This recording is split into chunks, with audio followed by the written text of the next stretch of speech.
বিশেষ আনন্দ উদযাপন বা বাড়তি পবিত্রতা লাভের উদ্দেশ্যে অনেক মানুষ দুধ দিয়ে গোসল করে থাকেন। তারা মনে করেন এর মাধ্যমে পূর্বের পাপ মোচন এবং নতুন জীবনের সূচনা ঘটে। কিন্তু দুধ দিয়ে গোসল করা কি ইসলামে বৈধ? এ নিয়ে বিস্তারিত থাকছে ডেস্ক রিপোর্টে।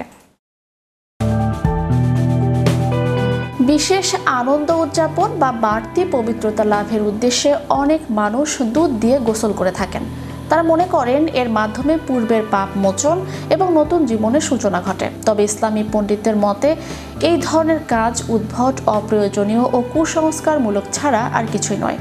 কেননা ইসলামে খাদ্যদ্রব্য হিসেবে দুধকে পবিত্র হিসেবে গণ্য করা হলেও তা দিয়ে গোসল করাকে অনুমোদন দেওয়া হয়নি, কারণ এটি সরাসরি অর্থ ও খাদ্যের অপচয়।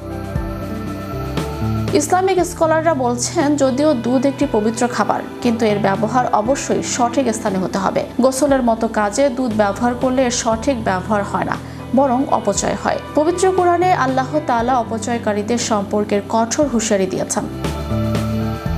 আল্লাহ তাআলা বলেন, হে আদম সন্তান, তোমরা খাও এবং পান করো, তবে অপচয় করো না। নিশ্চয়ই আল্লাহ অপচয়কারীদের ভালোবাসেন না। অন্য আয়াতে বলা হয়েছে, নিশ্চয়ই যারা অপচয় করে তারা শয়তানের ভাই এবং শয়তান তার রবের প্রতি অতিশয় অকৃতজ্ঞ।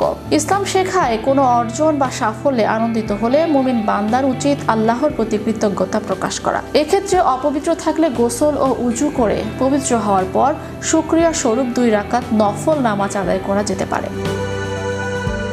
আল্লাহ তাআলা বলেন, তোমরা আমাকে স্মরণ করো, তাহলে আমিও তোমাদের স্মরণ করব, আর তোমরা আমার নিয়ামতের শুকর আদায় করো, আমার অকৃতজ্ঞতা প্রকাশ করো না।